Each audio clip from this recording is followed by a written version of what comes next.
जय श्री राम। आपका बहुत बहुत स्वागत है। अभी तो बिहार चुनाव की ठीक से शुरुआत भी नहीं हुई है। भाजपा पूरी तरह मैदान में भी नहीं उतरी है और पीएम मोदी कई दिनों बाद पहली जनसभा करने पहुंचे थे कि राजद से विधायकों का पाला बदलना शुरू हो गया है। यहाँ राजद में महागठबंधन में बगावत शुरू हो गई है और राजद के दो दो विधायक पीएम मोदी के मंच पर पाए गए हैं। उनके मंच पर बैठे हुए मौजूदा विधायक राजद के, जहां पर तेजस्वी यादव और राहुल गांधी रैली निकाल रहे हैं और वहां पर इनके नेताओं को होना चाहिए, और वो बैठे हुए थे पीएम मोदी के मंच पर गया में, जब पीएम मोदी यहाँ पर रैली करने, जनसभा करने और कई योजनाओं का उद्घाटन करने आए थे। और तब से महागठबंधन में, खासतौर से राजद में खलबली है कि इनके नेता अब पाला बदलना शुरू कर रहे हैं जैसे जैसे चुनावी सरगर्मी बढ़ रही है। पीएम मोदी के मंच पर नवादा से इनके विधायक विभा देवी और रजौली से इनके विधायक प्रकाशवीर, ये दोनों मंच पर बैठे थे। जब मीडिया की नजर पड़ी तो उसके बाद तो फिर कयास ही शुरू हो गई। ये बात लगभग अब कंफर्म हो गई कि वो भाजपा का हाथ थामेंगे। भले ही वो कहे कि नहीं, ये तो पीएम का कार्यक्रम था, कई विधायक सांसद आए थे तो हम भी आ गए, लेकिन आपके अपने पीएम तेजस्वी यादव तो या कहीं और जो है जनसभा रैली कर रहे हैं, यात्रा निकाल रहे हैं, और आप यहाँ बैठे हैं। यानी कि नाराजगी साफ है, बगावत साफ है और ये अपना रास्ता चुनते हुए वो लोग दिख रहे हैं। देखिए, वैसे भी विभा देवी की अगर बात करें तो उनके पति राजवल्लभ यादव वो राजद से नाराज चल रहे हैं।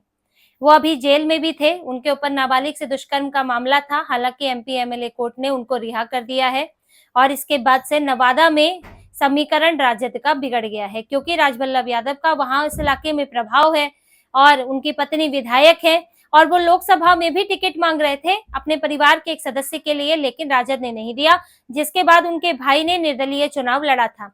अब जब राजवल्लभ यादव खुद मैदान में है, खुद बाहर आ गए हैं और ऊपर से रिहा भी हो गए हैं, तो यानी कि जो आरोप था वो खारिज हो गया है।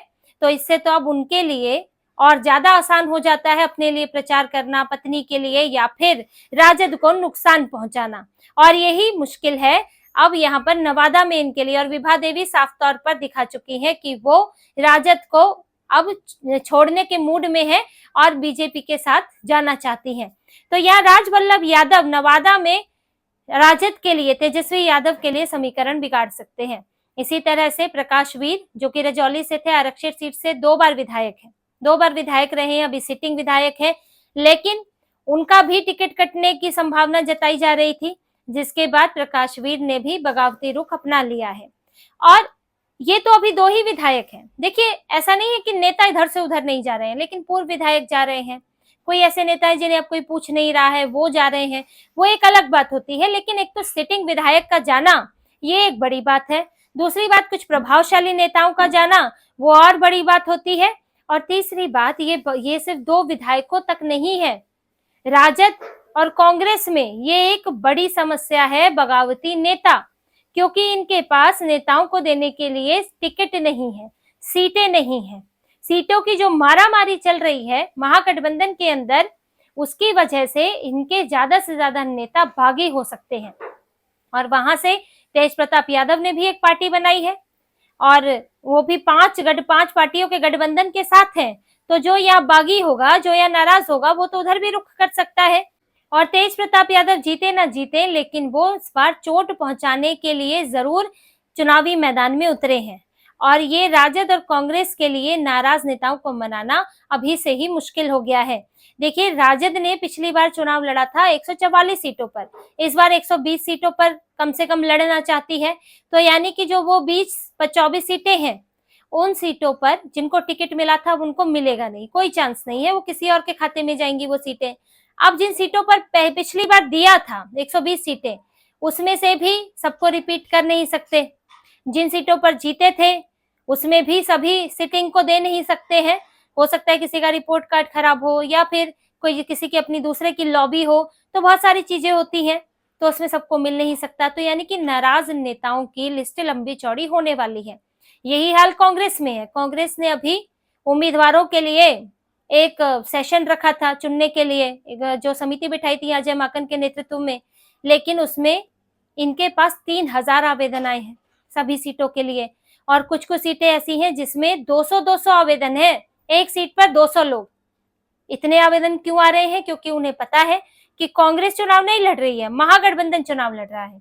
ये उनको मालूम है कि महागठबंधन के साथ जीत की संभावना बढ़ जाती है उन इलाकों में, खासतौर से जहां पर राजद और कांग्रेस का ठीक ठाक प्रभाव है या राजद का प्रभाव है। तो ये लोग पहले से ही इसलिए टिकट मांगने आ गए। इतनी इतनी 100 दावेदारियां हो रही है, तो समझिए कि अब टिकट तो एक को ही मिलेगा, तो बाकी क्या करेंगे? तो इनके पास ऐसी संख्या ज्यादा है, ऐसी सीटों की संख्या ज्यादा है जहां पर नेता नाराज होने वाले हैं। ये बात भाजपा और जदयू के साथ उतनी लागू नहीं होती है, क्योंकि इनके साथ देखिए जो पार्टियां हैं वो वैसे ही बहुत छोटी पार्टियां हैं। इस बार भी इनकी सीटें लगभग उतनी होने वाली हैं जितनी पिछली बार थी। तो अब इनको नाराज कौन होंगे? इनकी पार्टी में नाराज वो होंगे जिनका टिकट कटेगा, लेकिन वो तो नहीं होंगे जिन्होंने पिछली बार लड़ा भी था और अच्छे से काम भी किया है। टिकट मिल भी सकता है लेकिन सीट ही अपने खाते में नहीं है, सीट जो है गठबंधन की दूसरी पार्टी के खाते में है। तो ऐसे नेताओं की संख्या जदयू और बीजेपी में नहीं होगी, लेकिन यहाँ पर बहुत ज्यादा है, जिसकी शुरुआत हम देख चुके हैं विभा देवी और प्रकाश वीर से। सीधे सीधे पीएम मोदी के मंच पर जाकर वो बैठ गए। एक होता है बैकडोर से कुछ बातचीत हो रही है, कुछ सुगबुगाहट हो रही है, और या फिर बिना किसी मंच पर आए वैसे शामिल हो गए। लेकिन यहाँ तो सीधे सीधे दिखा दिया कि आप उधर यात्रा निकालिए, हम तो चले टाटा बाय बाय, जैसे कि राहुल गांधी कहते हैं। तो वही टाटा बाय बाय करके राजद के नेता पीएम मोदी के मंच पर पहुंच गए। तो राजद और कांग्रेस में एक अनार 100 बीमार की इस वक्त स्थिति बन गई है, और उसकी नाराजगी अब साफ दिख रही है। ये लोग यात्राएं निकालते रहे, लेकिन सबकी अपनी राजनीतिक यात्रा होती है। टिकट नहीं मिलता तो कोई नेता, कोई व्यक्ति राजनीति में या उस पार्टी में नहीं रहना चाहता। आप चुनाव क्यों लड़ रहा है? कोई राजनीति में क्यों है? चुनाव लड़ने के लिए। चुनाव लड़ेगा तभी तो जीतेगा, वरना उसका राजनीतिक भविष्य क्या है? फिर वो कोई नौकरी कर लेगा, कोई बिजनेस कर लेगा। तो अगर 5 साल 10 साल इंतजार करके भी किसी को टिकट नहीं मिलता है, तो फिर वो रैली में सिर्फ झंडा उठाने के लिए नहीं जाएगा। और कांग्रेस और राजद की यही समस्या है, खासतौर से कांग्रेस की, कि उसके पास देने के लिए टिकट नहीं है और मांगने वाले बहुत ज्यादा हैं, इसलिए निराशा का माहौल ज्यादा बन जाता है। राजद के साथ भी इस बार निराशा का माहौल होने वाला है। फिर बागी विधायक अभी तो सिर्फ पाला बदल रहे हैं, फिर तो सामने उतरते हैं मैदान में।